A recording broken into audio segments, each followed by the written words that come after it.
Vamos a compartir una palabra. El Señor puso en mi corazón una palabra que se titula Grandes son sus misericordias. El versículo base se encuentra en Lamentaciones 3, 22, 23, que dice así: por las misericordias de Jehová no hemos sido consumidos, porque nunca decayeron sus misericordias. Nuevas son cada mañana, grande es tu fidelidad. Iglesia, usted ya paró a pensar de que las misericordias de Dios se renovaron hoy para nosotros. No podemos olvidar de eso. Dile a la persona que está a tu lado, a la que está atrás, a la que está a la derecha, izquierda, dile: el Señor renovó misericordias para ti hoy.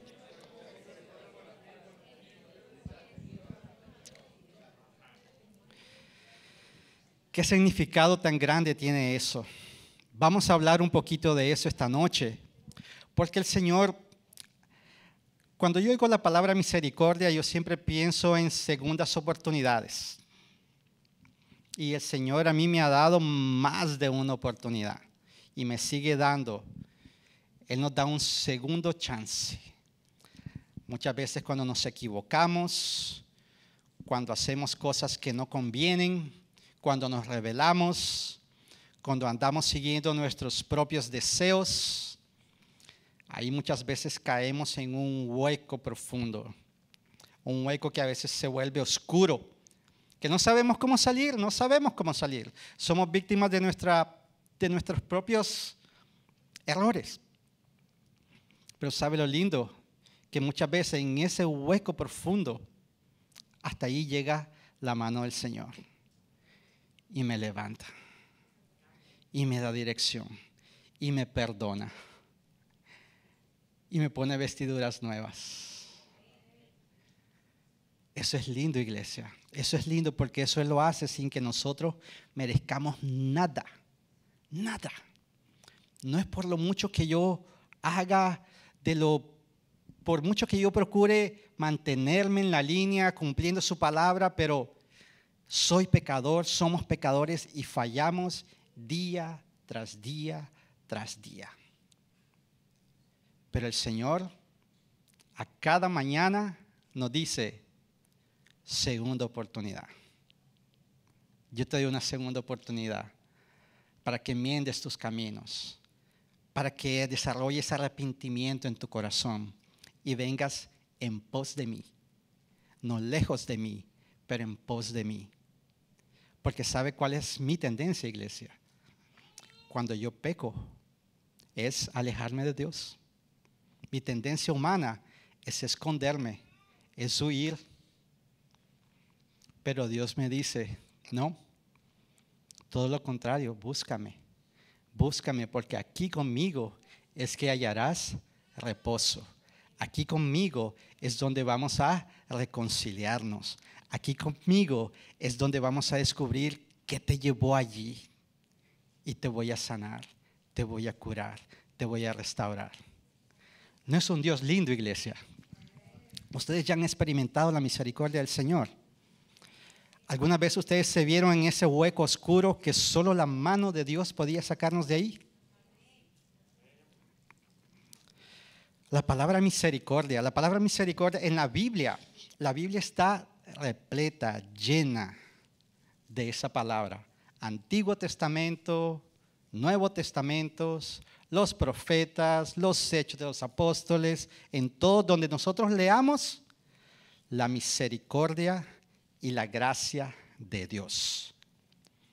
Y que tenemos que entender en sentido básico qué es misericordia y qué es gracia. La misericordia de Dios se refleja cuando nosotros no recibimos lo que merecemos. Dios, dice la Biblia, que la ira de Dios se refleja contra toda impiedad, contra toda injusticia del hombre. Pero el Señor decide retener su mano y nos da oportunidades. Es su misericordia. No me da lo que yo merezco, Porque la Biblia dice que la paga del pecado es muerte. Es su misericordia. Yo no recibo lo que merezco. Pero Él no queda ahí. Él no simplemente me da su misericordia, mas después viene y me da bendiciones. Es su gracia, porque su gracia es cuando recibimos cosas que no merecemos. Entonces Él no simplemente me perdona, me restaura, sino que Él me bendice. Él me da una nueva vida. Él dice, les doy vida y vida en abundancia. Es la gracia de Dios. Gracia de Dios. Nadie merece, pero Él es un Dios bueno. Un Dios bueno que bendice a su pueblo. Tenemos que tener esas cosas en la mente, iglesia. Tenemos que recordarnos que existía un acta contraria contra nosotros. Eso es lo que dice la Biblia. Existía un acta contraria contra nosotros que decía, ustedes son culpables, ustedes merecen muerte. Aquella cruz en la que murió Cristo, esa cruz éramos nosotros, los que estábamos destinados a ir. Pero Jesús tomó nuestro lugar. Tomó nuestro lugar como lo que cantamos aquí. Él fue el que lo hizo por mí. Él lo hizo. Y Él no solo me da esa oportunidad de conocerlo, de que Él me restaure. Él me perdona, sí. Y Él hizo ese sacrificio, el sacrificio de Jesús. Tenemos que recordarnos que Él lo hizo una vez y para siempre. Una vez y para siempre. Pero Él, como es bueno y misericordioso, Él dice, ¿sabe? También les voy a dar misericordia. Y no solo eso, se las voy a renovar a cada mañana. Porque Él sabe cómo es Mauricio. Él sabe que Mauricio se va a equivocar. Él sabe que todos nosotros vamos a equivocarnos. Y Él dice, a cada mañana yo te voy a dar una oportunidad. ¿No es un Dios lindo, iglesia?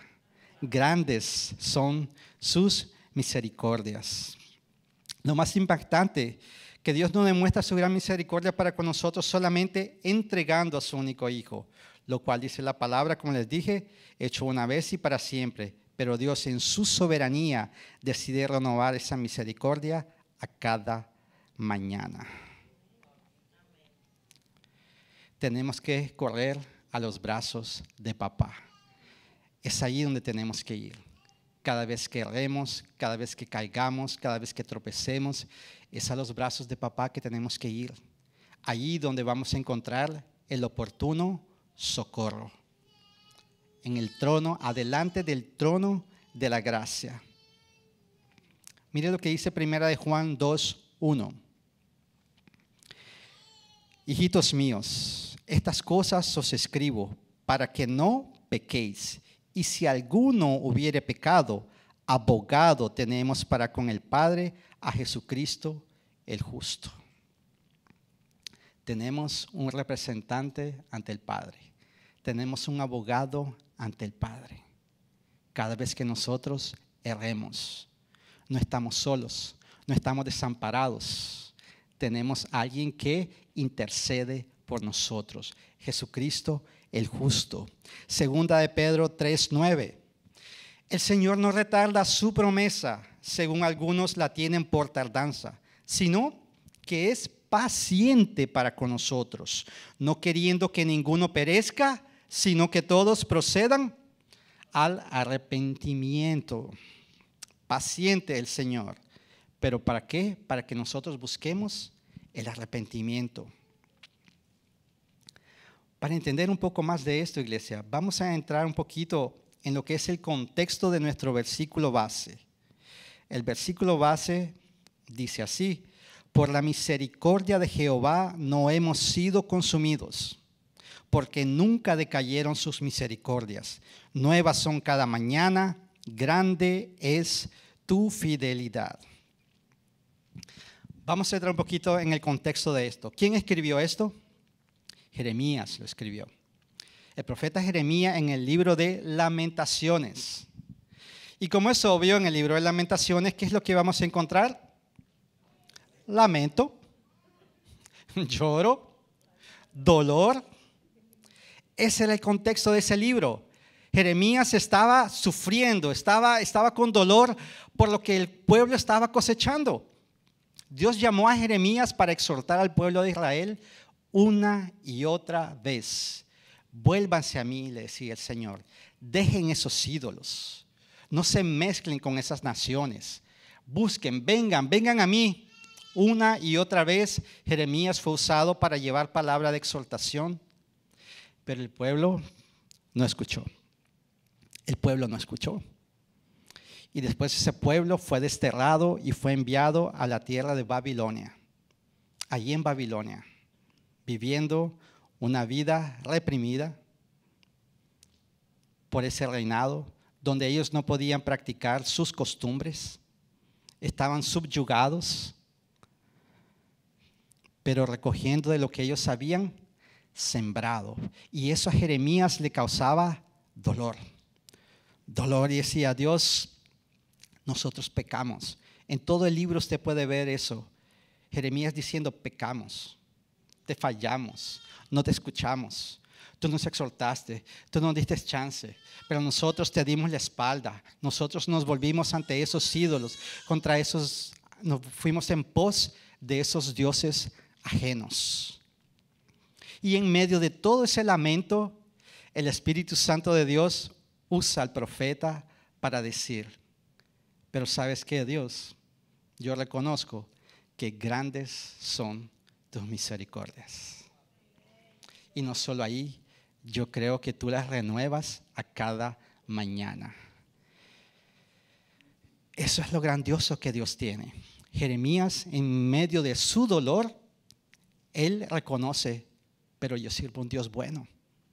Yo estoy sufriendo aquí, estamos sufriendo aquí, estamos abatidos, estamos en un hueco, pero yo conozco al Dios que yo sirvo. Yo conozco las promesas del Señor, dice Jeremías. Y por eso yo creo en sus infinitas misericordias. Y eso hace preguntarme a mí mismo: ¿será que yo conozco las promesas que Dios tiene para mi vida? ¿Será que yo conozco a ese Dios que la Biblia lo describe misericordioso y bueno? Pero ¿será que yo conozco la bondad de Dios? No solo de oír hablar, sino que lo he experimentado. ¿Será que yo reconozco la bondad de Dios en mi vida? Son cosas que yo me debo preguntar. Yo me pregunto. Promesas lindas Dios da en medio de ese ambiente de caos. Él da promesas maravillosas. En ese mismo contexto con el pueblo de Israel, Jeremías, o Dios por medio de la boca de Jeremías había dicho: ¿saben qué? Ustedes van a pasar allá 70 años. 70 años en esa tierra extraña. Y mire que dice Jeremías 29, 10, 13. Esto dice el Señor: ustedes permanecerán en Babilonia durante 70 años, pero luego vendré y cumpliré todas las cosas buenas que le prometí, y los llevaré de regreso a casa, pues yo sé los planes que tengo para ustedes, dice el Señor.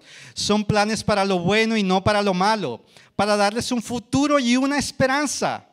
En esos días, cuando oren, los escucharé y me buscan de todo corazón. Cuando lo hagan, podrán encontrarme. Qué promesa linda, iglesia. Qué promesa linda que Dios, sabiendo que un pueblo que le dio la espalda, un pueblo que no escuchó tras una y otra exhortación, Él dice: sabe, permanezcan, perseveren, porque yo sé los planes que tengo al respecto de ustedes. Son planes de paz y no de mal. Y yo les voy a dar un futuro y una esperanza. Gloria al Señor. El Señor nos trae esperanza en medio de esa crisis, en medio de esa desesperación que muchas veces no tenemos salida. Nos vemos en situaciones dolorosas, en situaciones de pérdida, en situaciones que yo estoy abatido, que no sé qué hacer. Ahí es donde yo tengo que traer a la memoria lo que trae esperanza. Y solo la palabra de Dios nos trae esperanza, iglesia. Ahí es donde tenemos que recordar cada promesa que Él tiene para mí. Ahí yo tengo que recordar qué es lo que Él dice a mi respecto. Solo ahí es donde yo voy a encontrar un consuelo. Ahí es donde yo voy a poder levantarme. Y ahí es donde se manifiesta la gran misericordia que Dios tiene para con nosotros. Y lo lindo, iglesia, que tenemos que ver que Dios no siempre Él va a privarnos de pasar por momentos difíciles. Porque a veces nosotros pensamos que misericordia es salvarme de toda situación difícil. Digo, Señor, no me dejes pasar por esto. Y si el Señor decide en su soberanía dejarme pasar por momentos así, nosotros pensamos que Él no es un Dios misericordioso. Pero para que nosotros podamos entender y recibir del amor de Dios, tenemos que entender cuáles son sus planes eternos. Y sus planes eternos incluyen transformarnos a la imagen de su Hijo. No es solo darnos una vida feliz y contentos.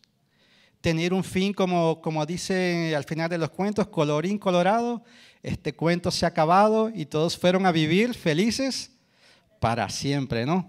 Qué lindo sería que Dios hiciera eso con nosotros siempre, ¿no?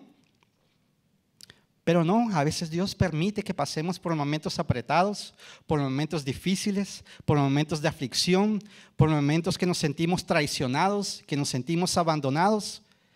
Pero es en ese contexto donde Él nos enseña qué tan amoroso Él es. Porque Él es ahí donde Él empieza a trabajar nuestro carácter. Ahí donde Él empieza a levantarnos, empieza a enseñarnos a ser hijos de Dios. Y eso, iglesia, no es fácil. No es fácil creerlo. La verdad que yo clamo a Dios. Señor, hazme creer en tus promesas. Hazme creer en tus promesas, porque si yo no creo en ellas, yo no me voy a aferrar a ti. Yo voy a buscar cómo aferrarme en otras cosas, en lo material, en otros seres humanos.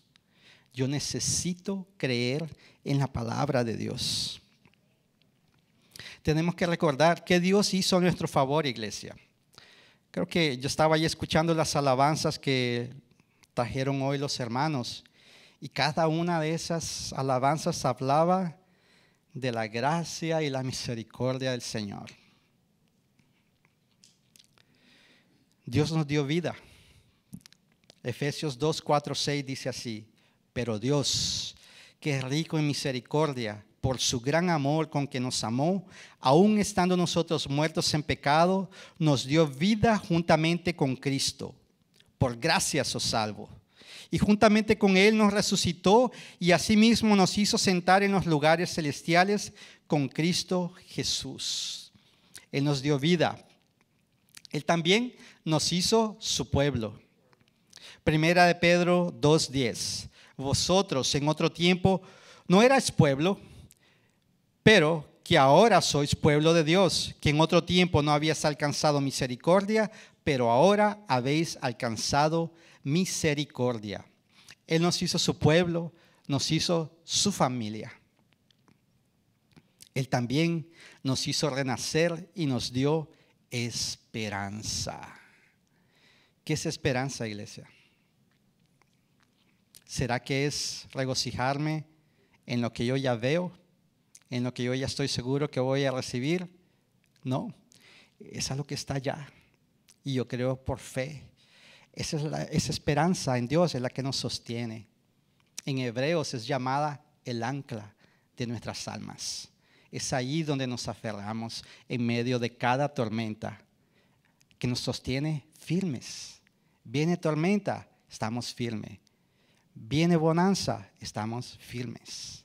Y eso es lo que Dios quiere, por eso nos quiere traer esperanza. Y en primera de Pedro 1, 3, 7 dice así: bendito el Dios y Padre de nuestro Señor Jesucristo, que según su grande misericordia nos hizo renacer para una esperanza viva por la resurrección de Jesucristo de los muertos, para una herencia incorruptible, incontaminada e inmarcesible, reservada en los cielos para vosotros, que sois guardados por el poder de Dios mediante la fe, para alcanzar la salvación que está preparada para ser manifestada en el día postrero, en lo cual vosotros os alegráis, aunque ahora por un poco de tiempo, si es necesario que tengáis que ser afligidos en diversas pruebas, para que sometida a prueba vuestra fe, mucho más preciosa que el oro, el cual, aunque perecedero, se prueba con fuego, sea hallada en alabanza, gloria y honra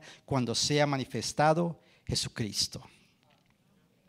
Aquí vimos cómo el Señor trabaja la misericordia en nosotros a través de pruebas, a través de conflicto, a través de sufrimiento, como se prueba el oro. Y podemos aquí pasar hablando de todo lo que Jesús hizo por nosotros, iglesia. Yo creo que no hay tiempo para decir todo lo que Jesús hizo por nosotros, pero ¿de qué nos podemos acordar? Él nos dio vida, Él nos perdonó, Él no solo nos dio vida, pero nos dio vida junto con Cristo, nos asentó en los lugares celestiales. Él nos justificó. Él nos hizo parte de una familia. Él me acompaña, Él está conmigo, Él intercede por mí. Yo tengo abogado ante el Padre. Tantas cosas que Dios ha hecho por nosotros. Y en nuestras vidas cotidianas, ¿qué Él ha hecho? Ha restaurado, ha proveído, ha cuidado, ha curado, ha protegido. ¿Qué dicen ustedes, iglesia? Amén.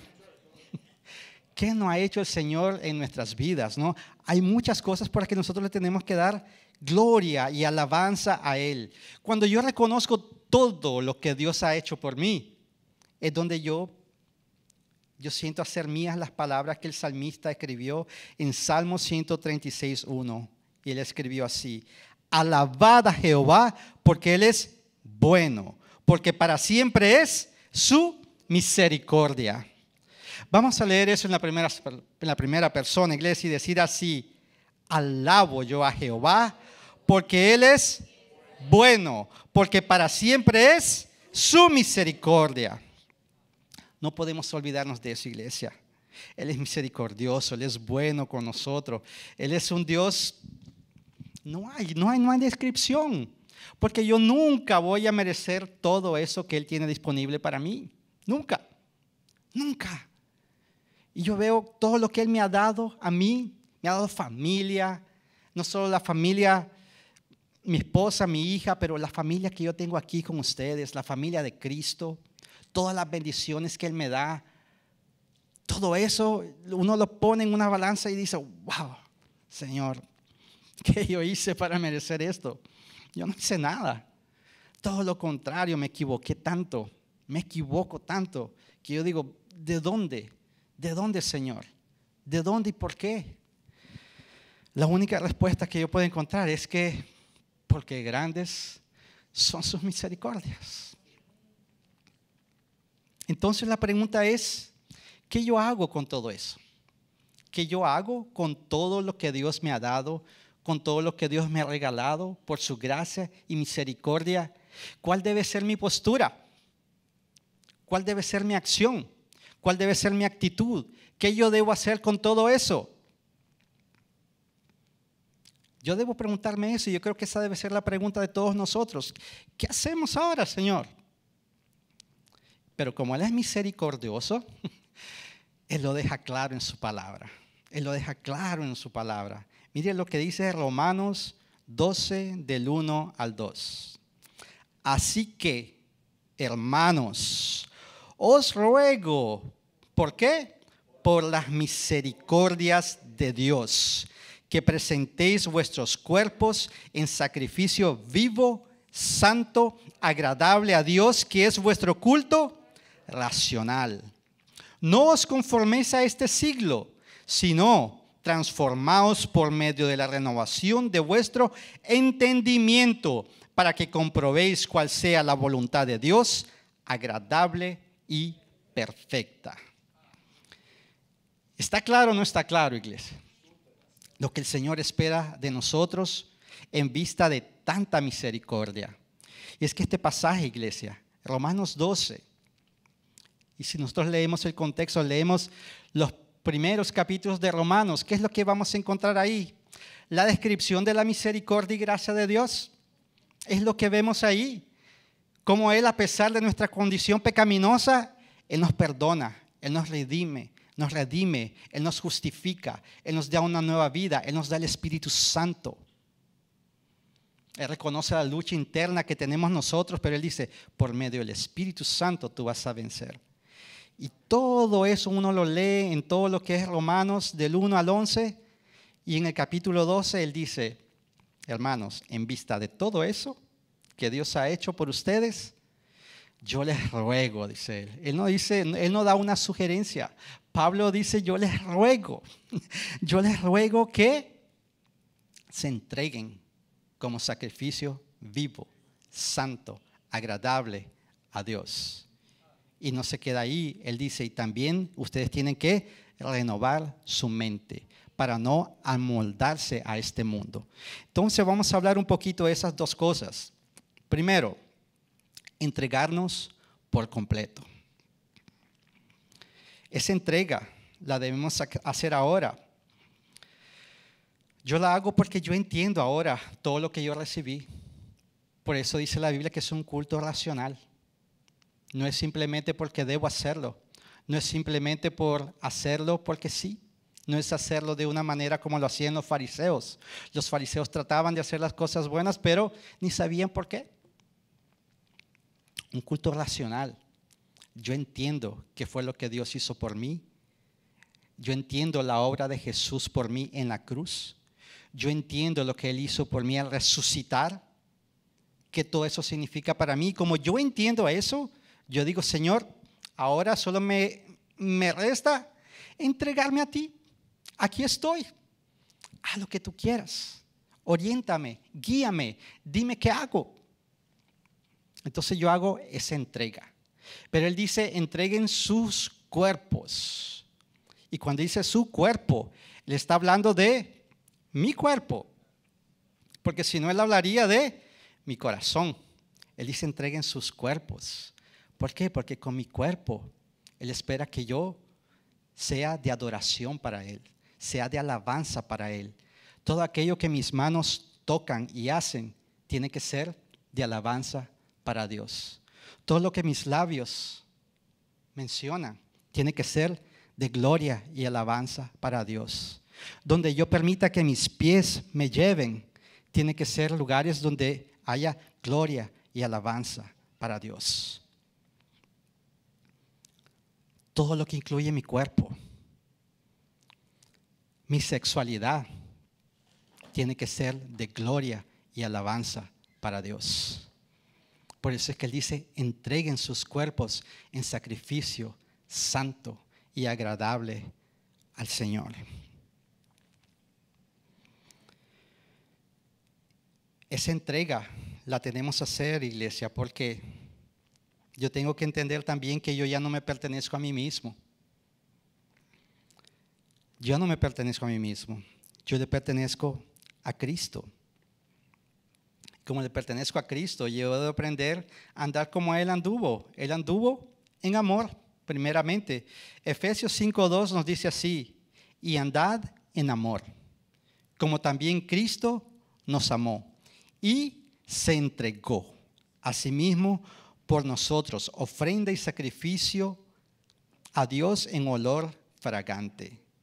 Y ahí mismo en Romanos 12, 4 al 5 nos dice así, así como nuestro cuerpo tiene muchas partes y cada parte tiene una función específica, el cuerpo de Cristo también. Nosotros somos las diversas partes de un solo cuerpo y nos pertenecemos unos a otros. Entonces, ¿a quién yo le pertenezco? A ustedes, al cuerpo de Cristo. Yo ya no me pertenezco a mí mismo. Yo me debo dar a la vida de la iglesia, entregarme por mis hermanos.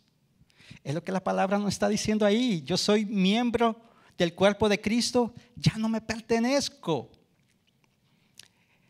Y eso nos debe llevar, porque yo digo, nosotros somos tan egoístas, iglesia.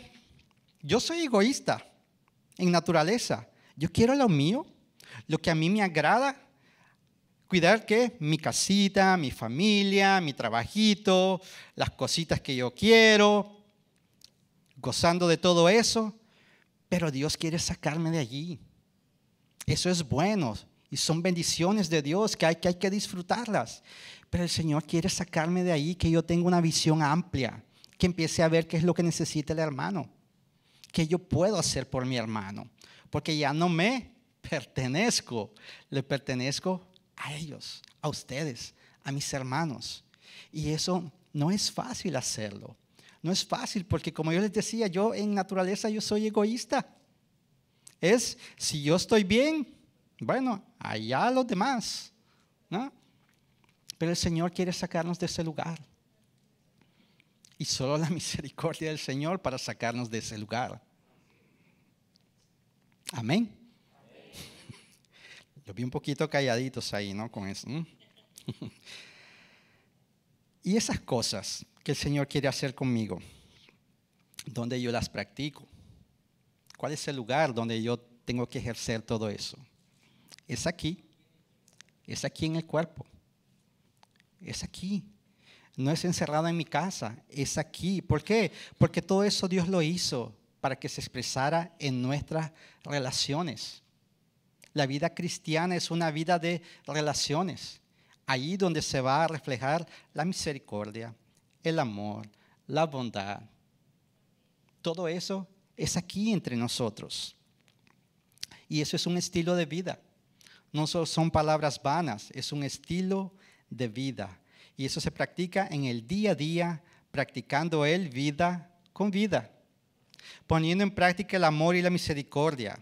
Yo ya no me pertenezco, yo fui comprado por precio de sangre por el Señor Jesús. Ahora le pertenezco a Él y por consecuencia le pertenezco a el cuerpo de Cristo.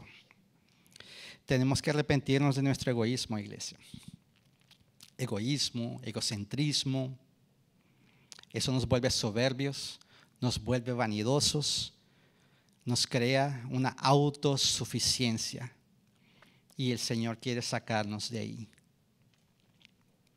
Necesitamos, como les dije, una visión amplia, una visión panorámica, una visión de reino. No se trata simplemente de mi vida, como yo les dije. Tenemos que tener una visión como nosotros. Tenemos que recordarnos que somos una simple pieza de rompecabezas. Dios es el que ve todo el panorama completo. En su plan eterno, en su plan elaborado que Él tiene, nosotros solo somos una pieza de rompecabezas. Y a veces nosotros nos creemos que somos la Coca-Cola del desierto, ¿no? La última Coca-Cola del desierto. Y eso no es por menospreciar, iglesia, a nadie. Todos ustedes son valiosos. Todos ustedes son oro. Son valiosos en las manos del Señor. Pero tenemos que tener en cuenta que solo somos parte del plan de Dios. Que como aprendimos al principio de año, no comenzó en mí, no va a terminar en mí, pero el Señor cuenta conmigo. Eso es lo que tenemos que recordarnos. Y recordar que la gran comisión sigue siendo la misma. ¿Cuál es la gran comisión? Ir y hacer discípulos. No podemos desenfocarnos de eso. No podemos quedarnos en nuestra propia agenda. La agenda del Señor es ser y hacer discípulos. Segundo punto que el Señor nos pide, renovar nuestra mente. Y esta mente, Él dice que nosotros no debemos amoldarnos al mundo. Cuando Él habla mundo, Él habla de ayón. La palabra es ayón. Es la corriente que está ahí. Son las ideologías, son las filosofías, es la forma de hablar, es la forma de vestir, es la forma de actuar, es lo que la moda, los estilos, todo lo que está ahí, eso es ayón, eso es el mundo. Y Él dice, no se amolden a eso, transformen su forma de pensar. Pero ahí donde está el detalle, iglesia, no es fácil, porque ese combate es arduo, es de todos los días. Nosotros vivimos en el mundo, dice la palabra, pero no estamos llamados a ser parte del mundo. Pero como vivimos en el mundo, nos bombardean todos los días. Y el mundo tiene una versión de lo que es ser libre. El mundo tiene una versión de lo que es verdadero. El mundo tiene una versión de lo que es bonito, de lo que es bello. El mundo tiene una versión de lo que es ser próspero. Entonces yo absorbo todo eso que el mundo me ofrece y yo me voy en pos de eso. Me voy en pos de eso porque el mundo me dice que para yo ser próspero yo tengo que tener X o Y posesiones.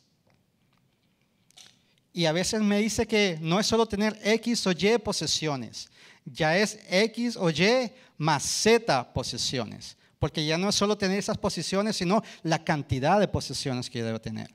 Y eso no tiene fin. El mundo me dice que hay un parámetro de la persona que es bonita. Y ahí nos vamos en pos de esos modelos que están ahí. ¿Cuántas jóvenes arruinan sus vidas siguiendo un modelo de lo que es la belleza? El mundo tiene su versión de lo que es bello. Mire lo que dice Filipenses 4:8. Por lo demás, hermanos, todo lo que es verdadero, todo lo honesto, todo lo justo, todo lo puro, todo lo amable, todo lo que es de buen nombre, si hay virtud alguna, si algo digno de alabanza, en esto pensad. Está claro, ¿no? Y decimos, fácil, ¿no? Vamos a pensar, ok, déjame pensar en lo que es bueno. Pero ahora la pregunta es, ¿qué es bueno? ¿Dónde yo aprendí lo que es bueno? ¿Lo aprendí en el mundo? ¿O lo que yo sé que es bueno lo aprendo según los parámetros de la palabra? Lo que es verdadero. ¿Qué es verdadero ahora? La palabra nos enseña que hay solo uno que es verdadero, que es Jesucristo. Y Él dice, yo soy el camino, la verdad y la vida. Pero en el mundo, ¿qué es verdad? En el mundo la verdad es relativa. Hoy es una, mañana es otra. Para nosotros, según la Biblia, la verdad es una sola. La palabra es absoluta. En el mundo todo es relativo. En el mundo hoy en día todo lo que vemos, las ideologías, vemos ahora todos los géneros que se han creado ahora, ideología de género. Entonces ahora ya no es, la palabra dice que fueron creados hombre y mujer. El mundo que dice hombre, mujer y todo lo que hay en medio de eso. Ya uno ahora es, si tú eres mujer y mañana te sientes hombre, pues tú eres hombre. O tú puedes ser hombre 100% y mañana puedes ser hombre 50% y 50% mujer. O tú puedes ser un hombre que sea 75% hombre y 25% mujer. Y van creando labels y nombres de todo eso. ¿Cuál es la verdad? Todo mundo tiene la potestad de crear su propia verdad. Todo el mundo tiene su verdad allá afuera, pero nosotros tenemos que ir por la verdad que nos dice la palabra. Y en este caso específico, ¿qué es lo que dice la palabra? Que el Señor creó hombre y mujer, macho y hembra los creó. Esa es la verdad. Tengo que pensar en todo lo puro. ¿Qué es puro? ¿Qué es pureza? ¿Qué es lo que un muchacho joven, una muchacha joven creciendo, un adolescente, escucha en el mundo lo que es puro? ¿Qué es lo que el mundo jala a hacer a los adolescentes? Para que tú seas aceptado, vas a tener que lo que hacen los demás. Para el mundo, ser virgen para una muchacha a determinada edad es algo digno de avergonzarse. No se guarda la pureza. Entonces vemos cómo los valores se van invirtiendo. Pero nosotros tenemos por eso que orientar a nuestros hijos en la verdad que tiene la palabra, para que cuando vayan a los high schools, cuando vayan a las universidades, cuando estén en el junior high, porque ahora desde pequeño, ahora uno pensaba college, no, pero en elementary ya le están inculcando las cosas. Por eso nosotros tenemos que perseverar y decirles cuál es la verdad a nuestros hijos.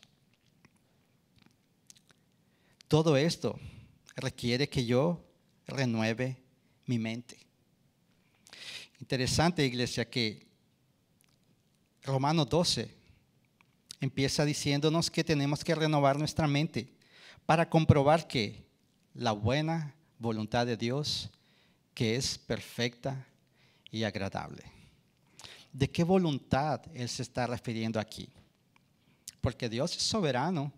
Dios tiene un plan eterno, un plan que nosotros no sabemos. Yo no sé lo que va a pasar mañana. Yo no sé lo que va a pasar de aquí a 2 días. No sé lo que va a pasar de aquí a 1 año. Pero Dios sabe. Es la voluntad de Dios, pasa la voluntad de Dios. Pero cuando Él habla aquí de su voluntad, Él está hablando de la voluntad que está escrita en su palabra. Ahí está reflejada cuál es la voluntad de Dios para nosotros. La voluntad revelada de Dios para nosotros. Y Él dice, cuando ustedes transformen su mente, ustedes van a entender cuál es la buena voluntad de Dios.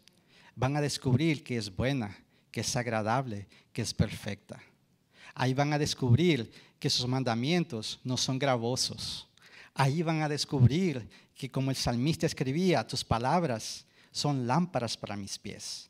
Ahí yo voy a descubrir que la palabra puede ser dulce como la miel. Pero sin una mente renovada, yo no lo veo así fácilmente. Porque hay mandamientos que yo digo, Señor, ¿será que realmente eso dice tu palabra? Yo me gustaría que dijera otra cosa, no más bien así.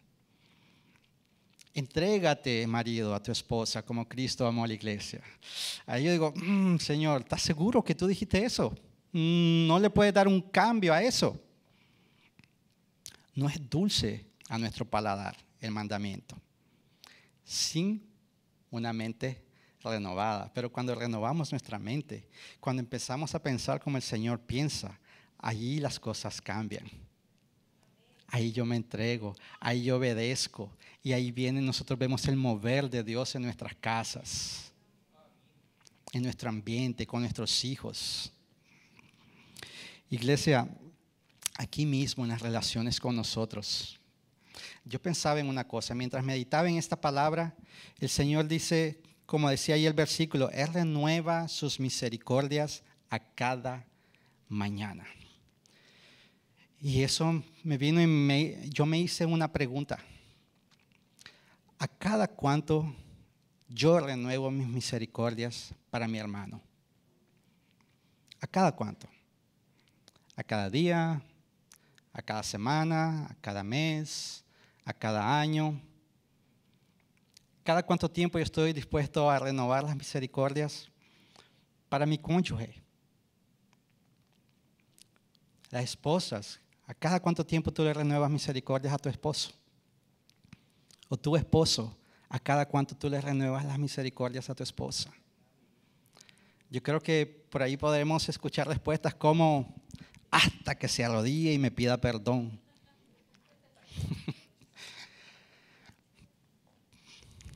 Cosas que yo me pregunto, ¿no? Porque es fácil decir, yo amo a mi hermano, yo voy a perdonar a mi hermano, pero cuando la hora cero llega,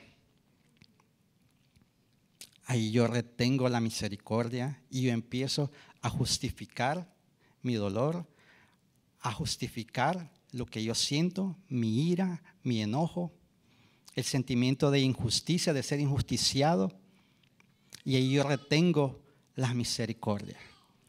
Pero entonces el Señor, que es lindo, Él me recuerda, Él me dice, pero recuerda, mira lo que dice la palabra, los misericordiosos, dice, como dice la palabra en las bienaventuranzas, dice, bienaventurados los misericordiosos, ¿por qué? Porque recibirán misericordia. Entonces el Señor me dice, yo renové tus misericordias esta mañana para ti. Y la hice ayer y la voy a hacer mañana. ¿Y tú? ¿Tú vas a reconciliarte con tu hermano o vas a empezar a criticarlo, a hablar de él, a acusarlo, a buscar cómo él pague lo que te hizo, a buscar cómo enmienden la ofensa que me hicieron a mí. Tengo que pensar en eso, iglesia. Porque como yo les decía, eso que aprendemos, la renovación de nuestra mente, la vida cristiana, es aquí entre nosotros donde la ponemos en práctica. Es aquí.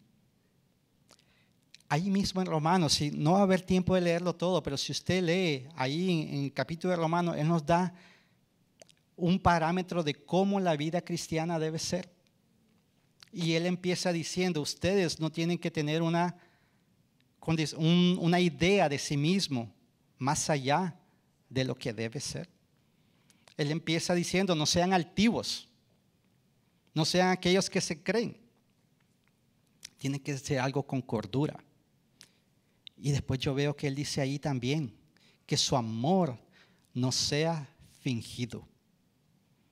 Y eso a mí me llamó mucho la atención porque ¿por qué Pablo va a escribir que nuestro amor no sea fingido? ¿Por qué me va a exhortar a que yo no ame de una manera fingida? ¿Qué será que él vio en la iglesia de los romanos? ¿Qué será que el Espíritu Santo está viendo en la vida de nosotros? Que nos manda a decir que su amor no sea fingido. Porque es muy fácil amar de palabra. Es muy fácil. Pero si yo no renuevo mi mente, yo no voy a amar verdaderamente. Es renovando mi mente que yo me voy a acatar al mandamiento del Señor y perdonar, mostrar misericordia, como Él lo hizo conmigo. Es allí donde yo voy a vivir realmente la vida cristiana. Por eso tengo que renovar mi entendimiento. Porque tengo que empezar a ver cómo Dios trabaja. Así como Él trabaja conmigo. Teniendo misericordia, tengo que tener misericordia de mis hermanos. De la misma manera. Entonces ese amor fingido, tengo que orarle al Señor. Yo dije, Señor, líbrame de eso.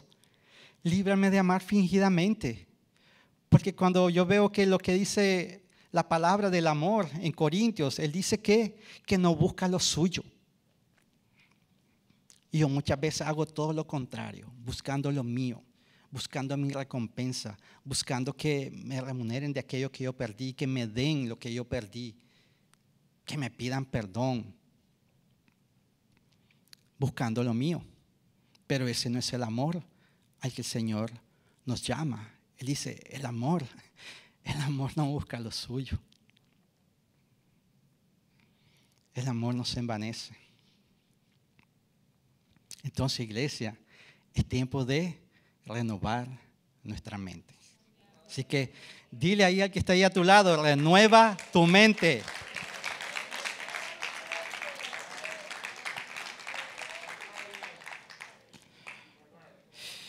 Iglesia, ¿por qué yo necesito renovar mi mente?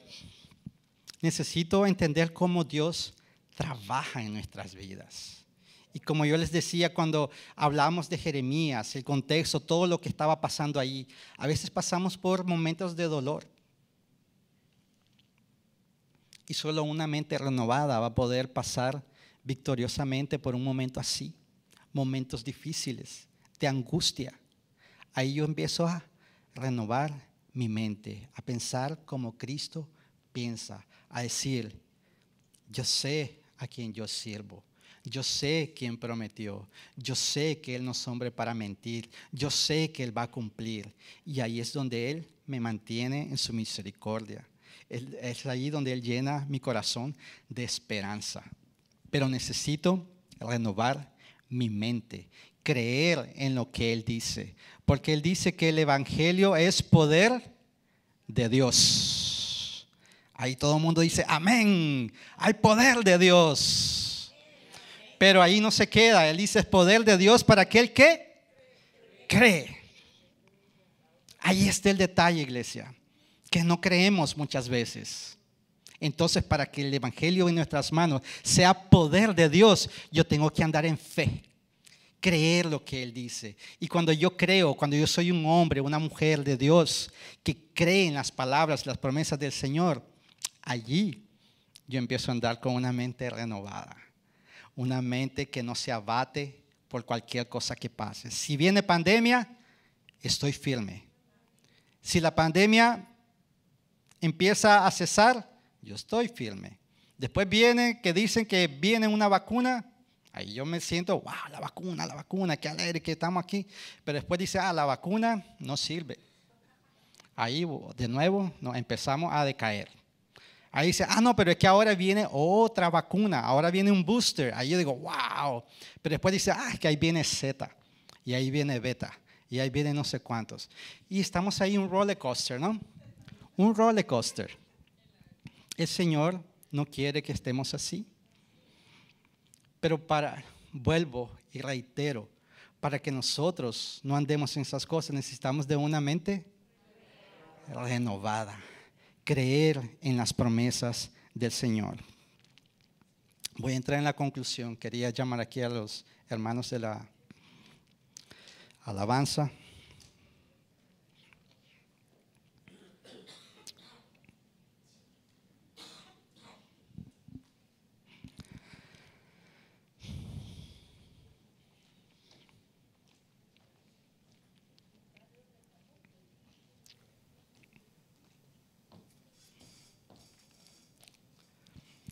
Iglesia, Dios en su soberanía permite situaciones en las que nos podemos encontrar pasando por sufrimientos. Vamos a pasar victoriosamente a través de esas situaciones con la misericordia y la gracia de Dios y con la ayuda de una mente renovada que consiga ver más allá de las circunstancias, creyendo que Dios es bueno y que la intención de Él es hacernos bien, es darnos un futuro y una esperanza. Lamentaciones 3, 31, 32. Porque el Señor no desecha para siempre. Antes, si aflige, también se compadece según la multitud de sus misericordias. Iglesia, mientras yo esté aquí hoy en este púlpito, no me voy a cansar de decirles, hay que renovar la mente. Porque solo así vamos a experimentar que la voluntad de Dios es buena, es agradable, es perfecta. Y yo sé también, iglesia, que eso no es sencillo, no es fácil. Nos abatimos. Yo sé que tal vez entre nosotros pueden haber personas que hoy están pasando por un momento de sufrimiento, abatidos tal vez por algo. Hay algo que está haciendo falta, hay carencia de algo. Yo no sé cuál sea la situación. Puede ser de que tú tal vez puedes considerar de que estás bien. Pero déjame recordarte, si tú te sientes que estás caminando bien, renovar nuestra mente es un trabajo de todos los días. Porque el mundo, Ayón, no te va a dar una tregua, no te va a dar un break. Es día tras día tras día que nos tenemos que meter en la palabra de Dios, la verdad de Dios, que va a renovar nuestra mente y nos va a ayudar a llevarnos a ser transformados a la imagen de su Hijo amado. Amén, iglesia. Yo quería que se pusieran de pie.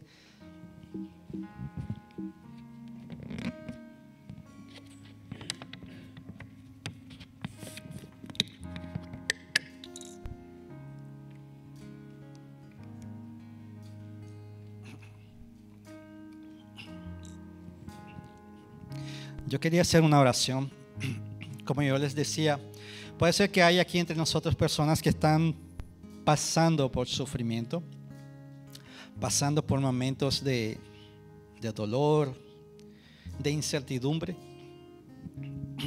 Y yo quería orar por esos. No voy a pedir que nadie venga aquí al frente, pero si tú estás aquí, tú sabes lo que pasas.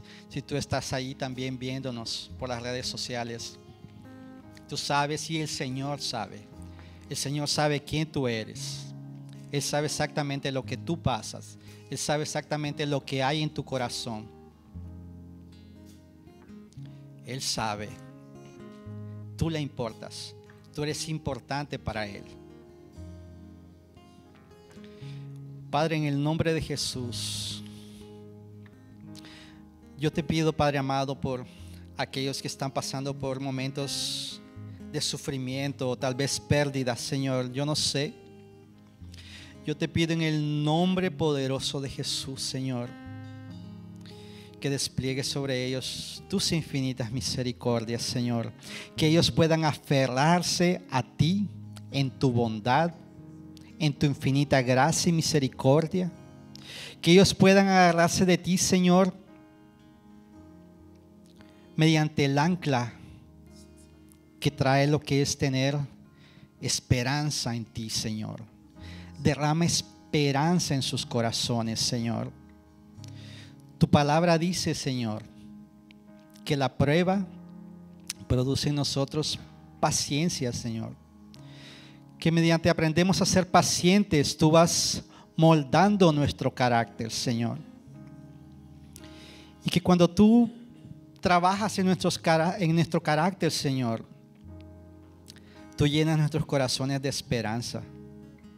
Y tu palabra también dice que esa esperanza no nos decepciona, porque tú has derramado tu amor en nuestros corazones mediante el Espíritu Santo de Dios.